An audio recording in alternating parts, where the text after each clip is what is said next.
Hello to everyone listening. Thanks for tuning in to the first episode of Steadfast to Victory. I'm your host, Riley Powell, and with me today is an absolute beast of a guest. But before we jump into the water, I want to briefly cover some important things about this podcast. First, this is the place to hear firsthand testimonies of entrepreneurship, personal growth, faith, and last but not least, victory. You can find us on Apple Podcasts, Spotify, my personal Instagram, TikTok, YouTube. So with that being said, let's introduce our guest. Sitting across from me, looking absolute jacked. He tells people he's in his 40s. Is that right? 41. Looking 28. He owns 4 privately held companies. We'll let him explain those a little bit down the road. He's an author. He's a gym owner. He's a husband. He's a father.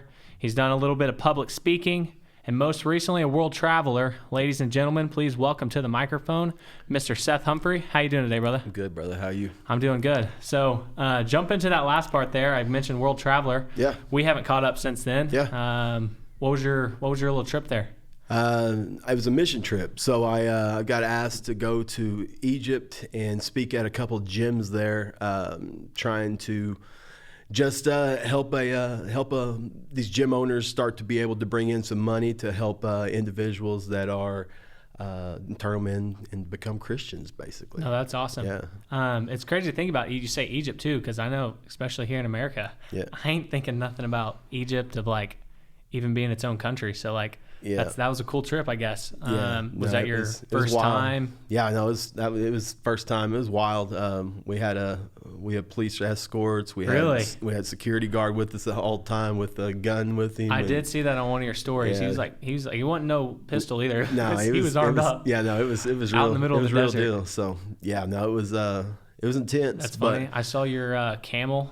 Your Yeah. camel photo. Yeah. Camels kissing when you and your wife were kissing. That was actually pretty perfect. Yeah, That was great. no, it was awesome. So yeah, it all worked out how it's supposed to. I didn't know what to expect when you hear, my pastor said that ISIS is 5 miles away. No, that is crazy. So you went with your church? Yeah, Okay. I with a church. Right on. And how many of there was that went on the trip? Probably 10, 12 of us. Right on. And everybody had just some stories to share. I just, my God-given abilities is being able to deliver and help out with individuals when it comes to the gyms and helping out that way. And so my pastor thought of me, and absolutely. and I just poured into him that way. Yeah, that's awesome. You said I saw too. You did some public speaking there.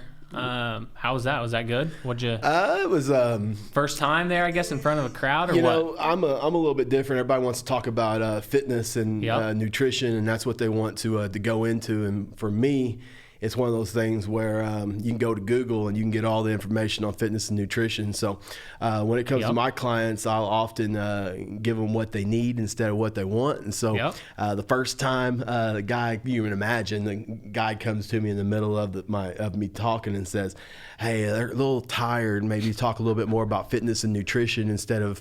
And while you were talking, wow. Kind of threw me off a little bit. I was a little pissed off about that, but.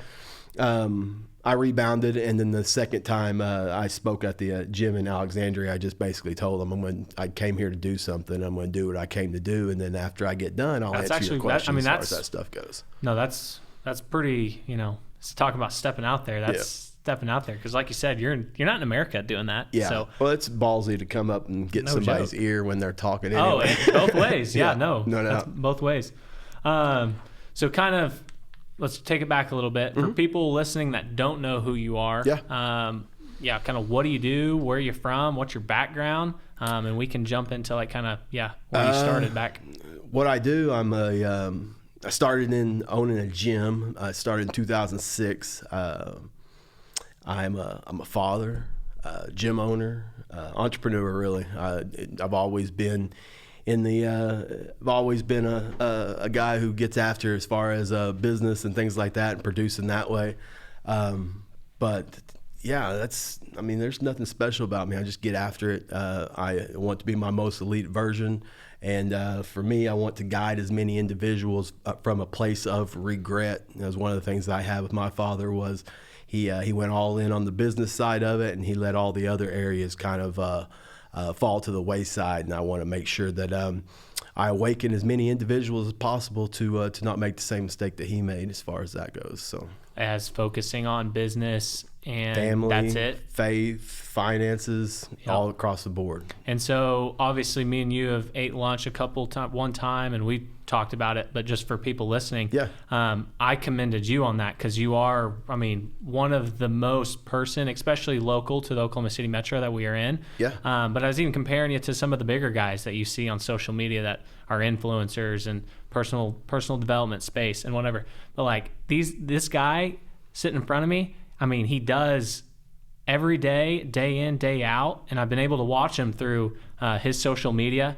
You'll make your Facebook stories, regardless if it's stories or not. I mean, you'll get on there with video, you'll talk. You'll be posting videos of you getting in the ice barrel at like 5 a.m. every single day. So time and time again, and if it's like, I mean, I don't know where I'm at now and watching you do that a year or two, but I was like, holy crap, like Seth's like the real deal. So I'm super appreciative that you could, make time and come do this, because again, like I respect everything you do outside, and you can tell that you're a dude that's about it. I feel the same way about you, brother. Yeah. So again, you said gym owner. Talk more specifically. So you got the gym.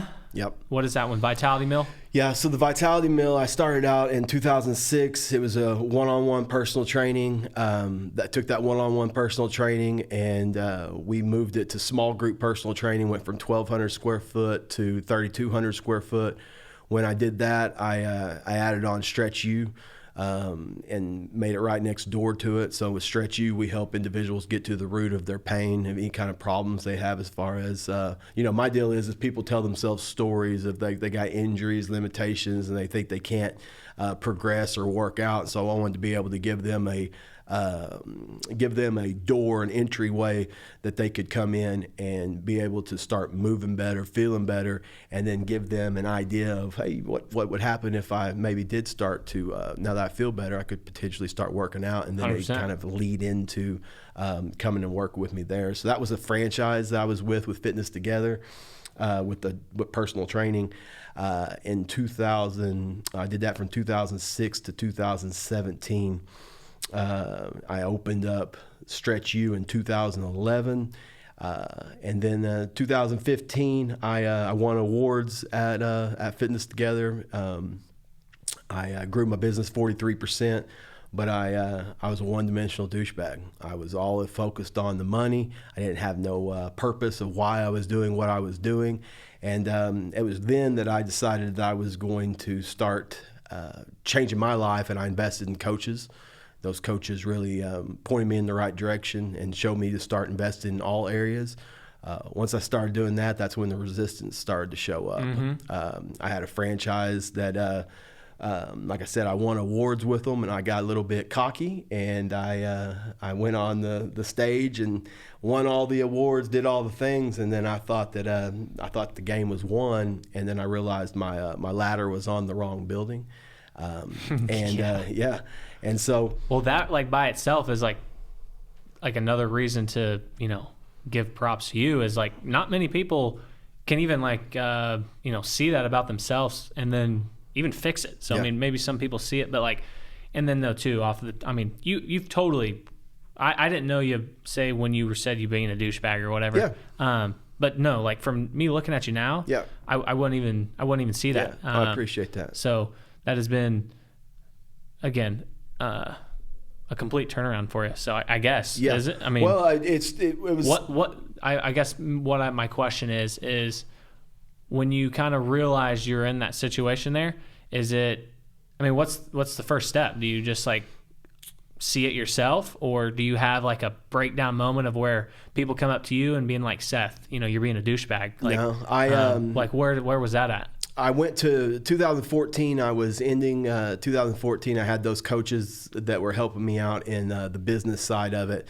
Those guys, the two coaches that I had, they were making changes in their lives. They had hired some coaches that were really pushing them to be four-dimensional.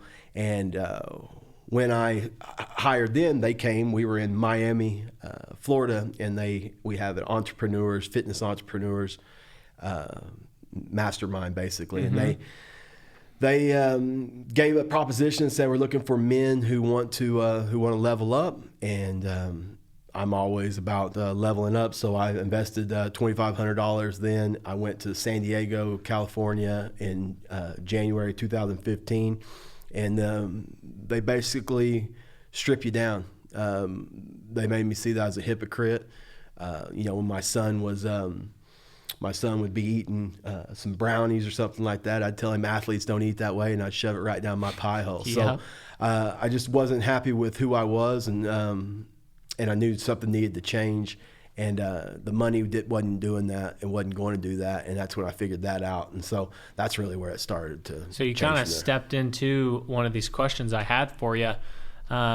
You mentioned coaches for you being a big plus in your personal development. Yeah. How important is having somebody else, whether you call them a coach, a mentor, or whatever it is? How important is that to have someone call you, watch it, whatever that is, for you to accountability. To stay accountable. Yeah, no, I've got a coach in nutrition. I got multiple coaches in business. I've had faith coaches. I have coaches that help me just set targets as far as in my life with the vital 4 areas. And so, it's not one of those things. And I'm a coach myself, and so I believe that if you're a coach and you don't have coaches, then you don't believe in coaching. And so it's one of those things where I invest in coaching, and I have since 2013. A big reason for that, and that when I turned everything around was that 2013. I was just hitting a ceiling in business. I couldn't ever get over that next level that I wanted to, and so I hired those coaches and spent $1,000 a month. And my business went up to another level, and I started to realize how much you put your money where your mouth is. Once you put your money down, you're showing up, and you have to invest time, money, and energy. Well, that's what I was just going to say there too. You say throwing down $1,000 a month there. Yeah. Was that a stretch at that point in time for you, to where it was an actual investment to like you said, you're throwing yourself out there. You're gonna have to start showing up. $1,000 a month with anybody as you're getting started, it definitely is. What it did was it made me start to dial in what needed to be done. But once I saw the return on investment, it wasn't. It was a no-brainer as far as game that over. goes. Common sense. Yeah. So then, kind of pivot off that same question there. You said you've invested to a mastermind or whatever. So do you think it's important or worth? Obviously, they got to find the right person, but is it worth people investing their money to paying individuals to learn from, and whether it's education or a mentorship? My deal is I've got limited time, and so if somebody's doing something that I want and they're doing it better than I am, then it's kind of like Disney World. Disney World has the fast pass. That fast pass is you get to cut the front of the line. And I don't want to wait, and so I'm going to pay to get in front of the line, learn it from individuals that are better than me, and so I can double down that way. No, it makes sense. Like once you say it's a no-brainer. Yeah. So kind of the same thing, paying for an education. What are your thoughts about college? I've never heard you talk about that personally. Yeah. No, I went to college.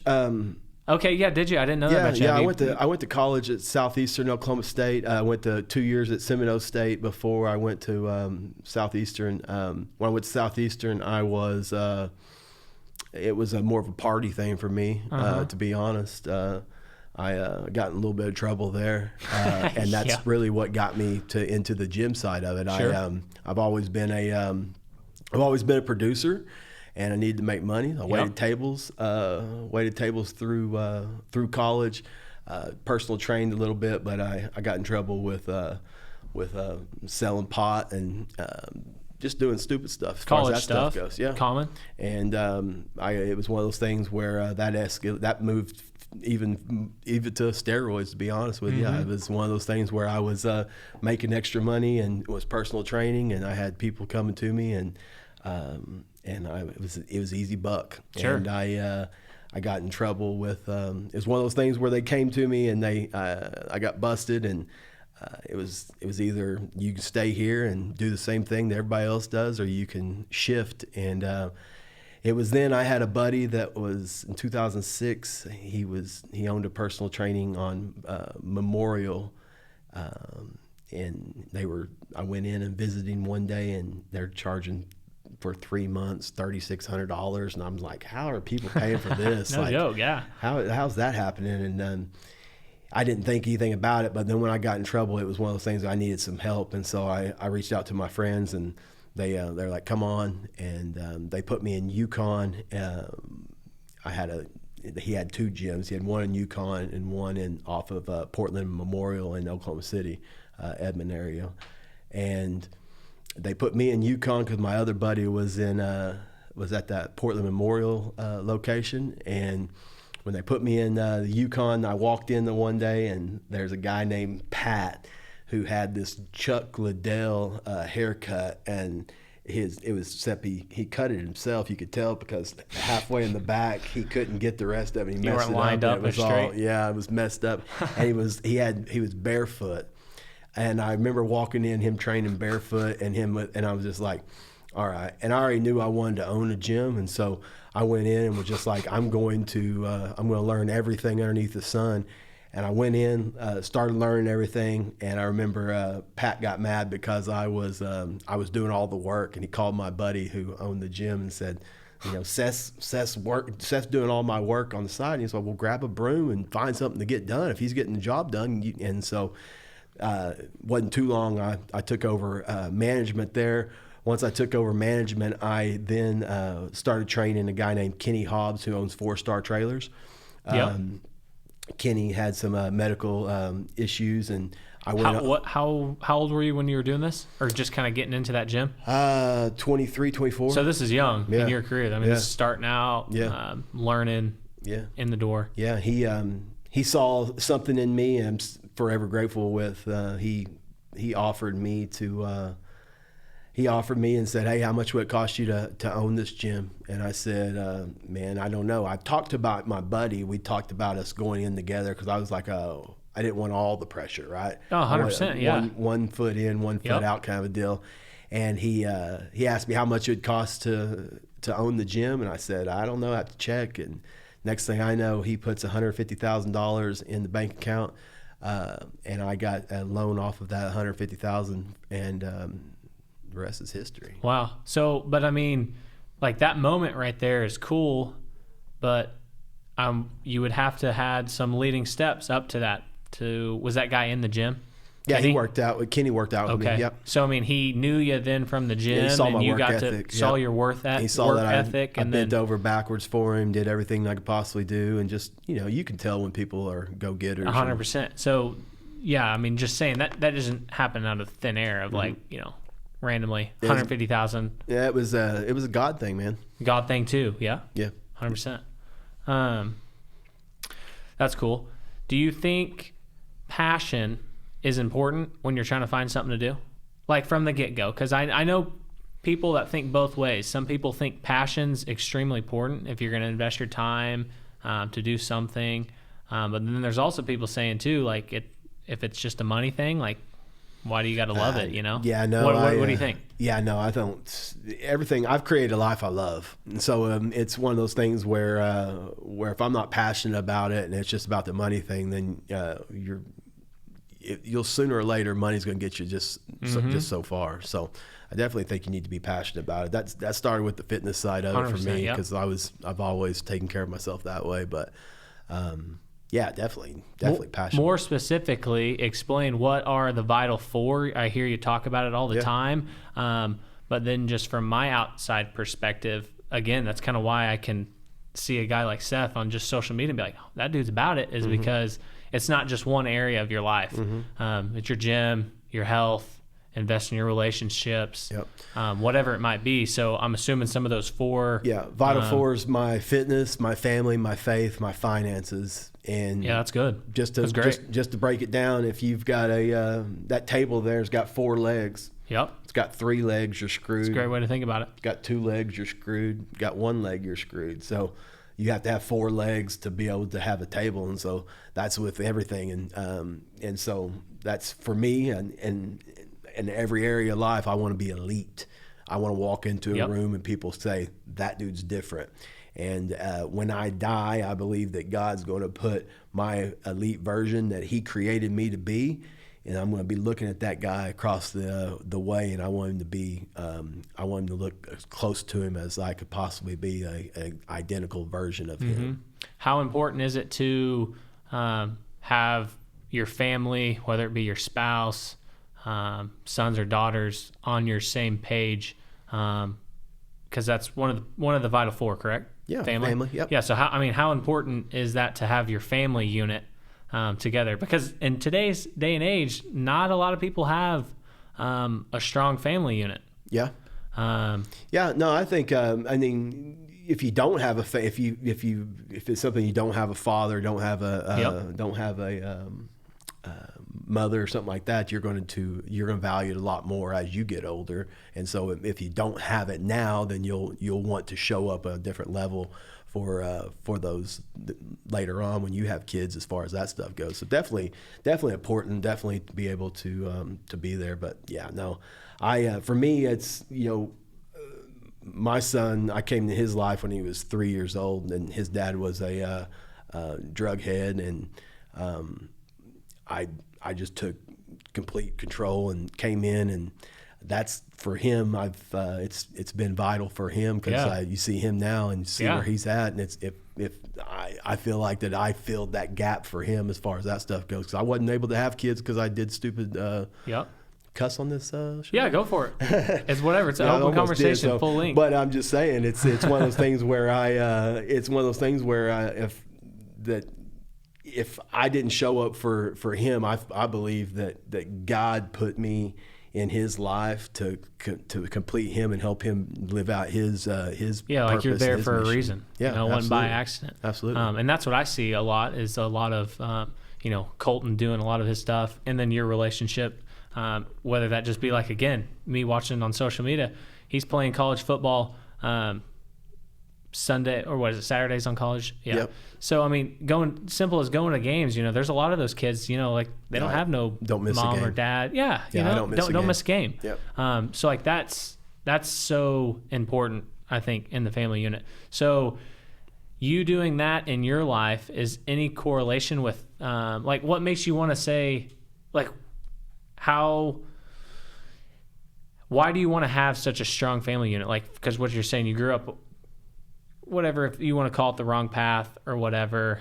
Was there a strong relationship between you and your father? Oh yeah. No, yeah.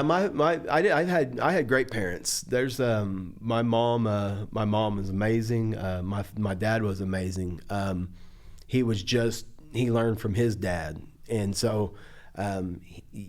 As men, you're taught that you're supposed to provide, and my dad had a passion. He had a purpose when it came to cows, buying and selling cattle. He was a cattle rancher, and he did amazing at that. But he missed he missed games. He didn't come. He had a cell that he was going to go to. Then it was going to be him going to that and missing my games and things like that. And so what's more important to you? Like, if, say, there's a game on Saturday, I'm going to the and game. It's a regular season. Anything else? I'm going to crazy. The game. I'm going to the business game. Related. Doesn't matter. Going to the game. Okay, like, because I mean that's a. I do it. It's not a. I mean, you asked that. It's like, I'm just saying that could be an unpopular opinion. The data shows that if my son's got something going on and I've got business, I'm going to watch my son. Business will wait. Yeah, that's awesome though. Yeah. In your business, the Vitality Mill, Stretch U, the Grill Alliance. Talk about the Grill Alliance a little bit more. Yep. It's a personal development group, it's accountability. A men group. It's a Vital Four is our what we do in the morning time is to take power over ourselves, and we have the Vital Four areas that we're trying to invest in. And with those men, they work with me, and they're wanting to be elite in every area, and they're usually business owners who, the same thing that with my father that I struggled with, that my father struggled with, was being able to invest in all those areas. That's huge. It's more than just one area. Yeah. And there's a huge lack of that out in society. That you can see one strong pillar in somebody's life, whether that be, finances or family, but then never, I say never, but rarely all four. So that's the Guerrilla Alliance, correct? Yeah. Yeah. So I mean, that's an important. So those guys we're getting clear on what it is that we want. We have yearly targets that we're working towards. Those yearly targets are then broken down into a monthly focus. That monthly focus is then broken into a daily focus of areas that we're investing in. And then they have a group of other men that are pushing in that same direction. Number one core values, do what you said you were going to do. Nobody wants to be that guy who doesn't show up, who doesn't follow through with what they said they were going to do. And so you align yourself with other men that are pushing. It's one of those things. Yeah, it's super strong, super powerful. I was in the Bible today, and it says, one guy falls, you need someone else to be there that's going to pick you up and carry you across the finish line. So this game is a participation game. It's the lone wolf will go hungry. And so for me, I want to surround myself with men who are going to be elite and that want to be elite in every area. And for me, that's why I created the Guerrilla Alliance. It's called the Guerrilla Alliance because when you look at gorillas, you look at them like they're scary, and they don't mess with you unless you mess with them. Wow, I didn't know that. Yeah, and so when it comes to gorillas, and you can be similar to men in society. Yeah. So in society, I think that is men are seen as like the providers, strong individuals. So then most of the time lack a group setting of other men, whether it be other men or anybody, everybody feels like, you're solo and out on your own and that's it, Yep. So that's super important to have a group of people around you. In your business, what's more important, sales or marketing? You got to be able to, you market all day long. If you're not able to sell them, then so marketing, kind of wasting your time. Yeah. Marketing. Yeah. But sales is more important. You think sales is more important? Why is that? Like I said, if you can't, you can get people in the door, but you can't sell them and get them across the finish line, then there's no reason. There's no reason. That's my side of it. Now marketing, I can market too. Yeah, talk. That's the thing, man. It's like that's what I'm saying is like these are all in my deal. My life is life is a set of problems. Yep. And you're going to have a problem that's always in front of you. And it's a skill set or a mindset issue. And so like if you're not good at marketing, then you need to start investing time and energy in marketing. If you're not good in sales, then you need to start investing in that skill set. And so when it comes to the Guerrilla Alliance, we look at it in all those areas. We're setting targets in our fitness. We're setting targets in our family life. We're setting targets in our faith. And we're setting targets in our finances. And so like I can tell you that at the end of 2023, I'll be caffeine free. I'll be walking around with a 6-pack. Is that your goals? I'll be able to walk on my hands at that time. The reason why that matters to me is like growing up, I was all lifting weights and things like that, but I limited mobility and stuff like that. So like now I'm look at it and go, well, I would like to be 185 pounds and be able to walk on my hands because I know my mobility will be where it needs to be at.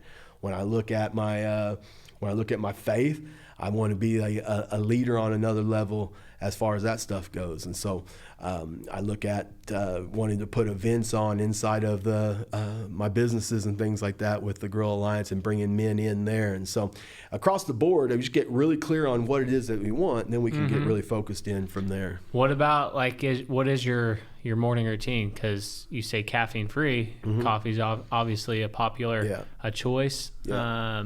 So no coffee in the morning?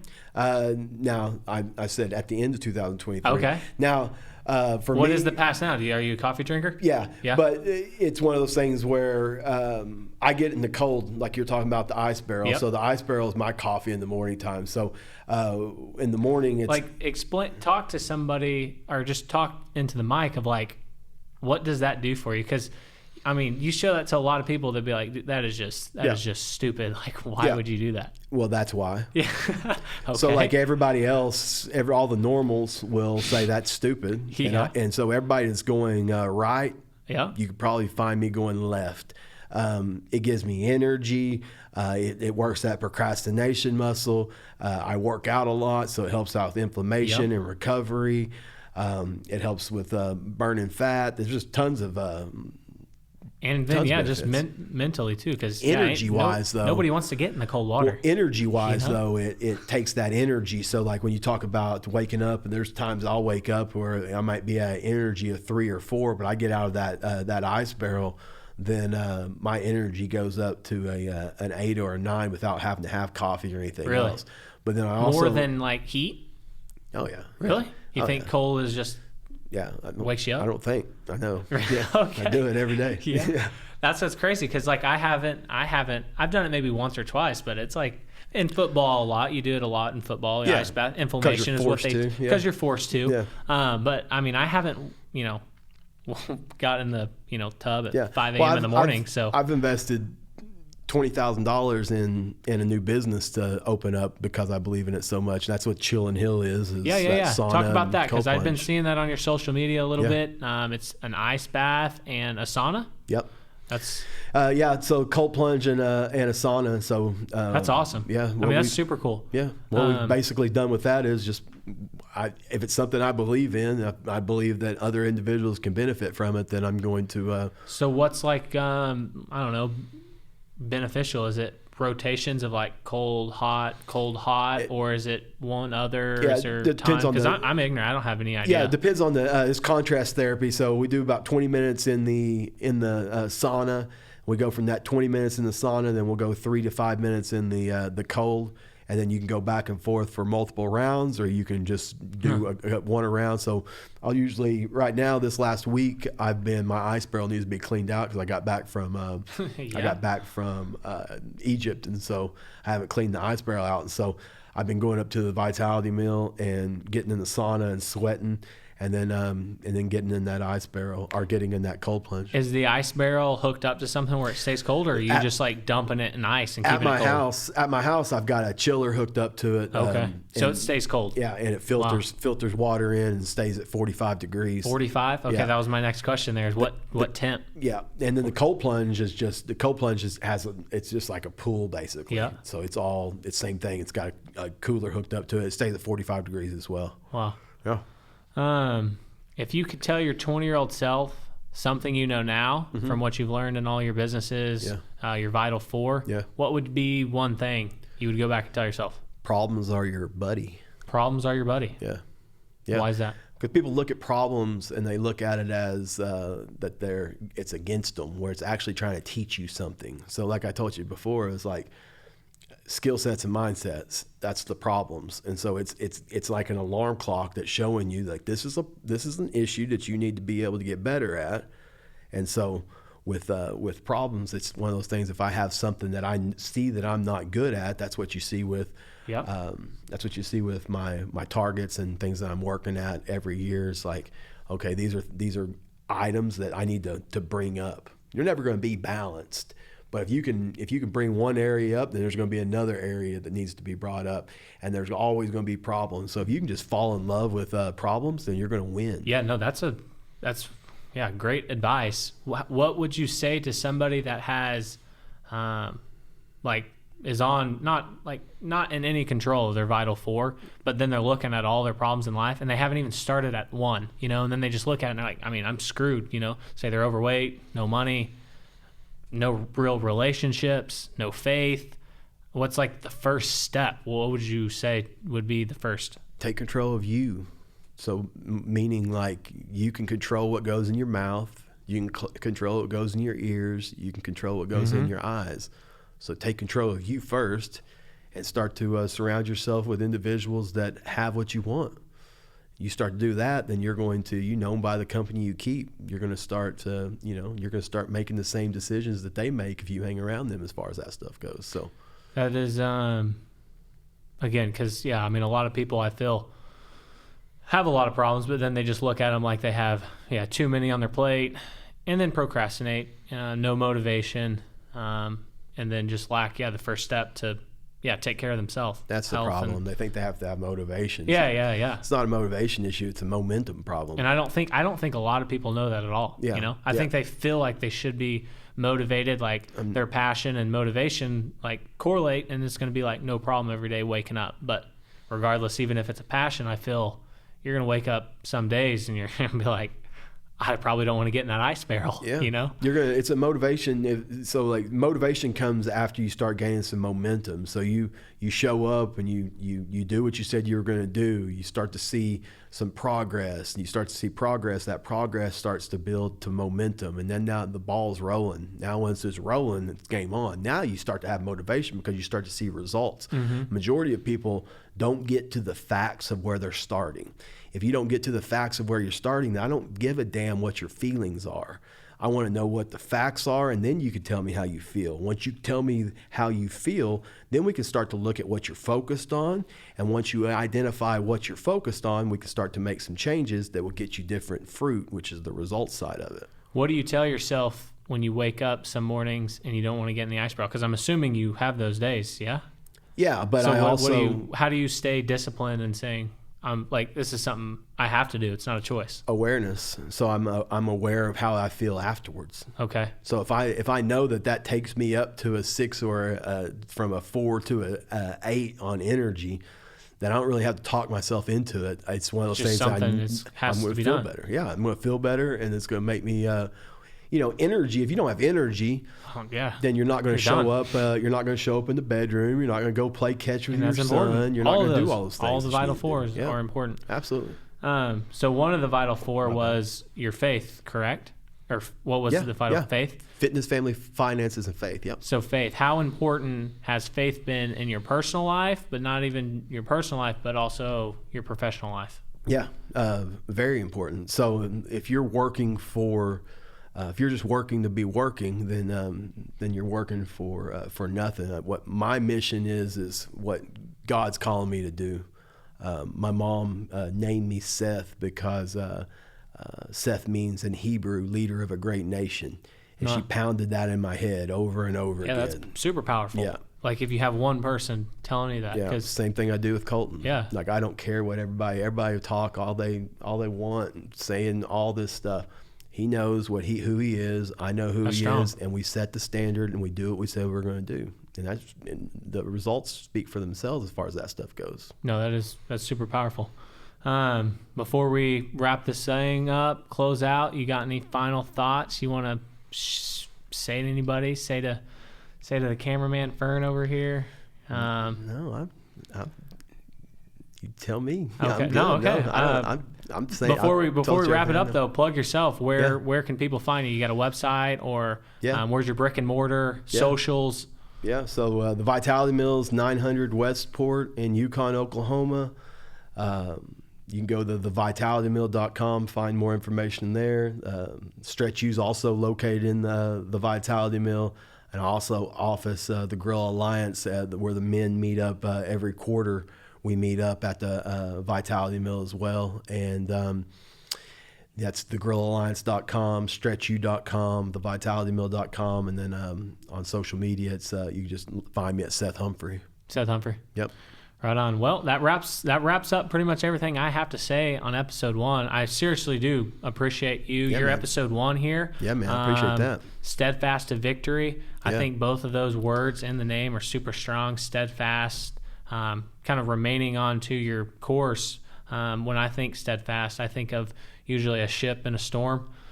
So say it's going to point B and a storm rolls in, but it's remaining steadfast on course. And then obviously victory's a super powerful word, and also faith victory and then personal victory. So I did have a question. So like fire away. A guy like you who's an entrepreneur from his core. Yep. What's stopping you from jumping in the game with me? What's the game?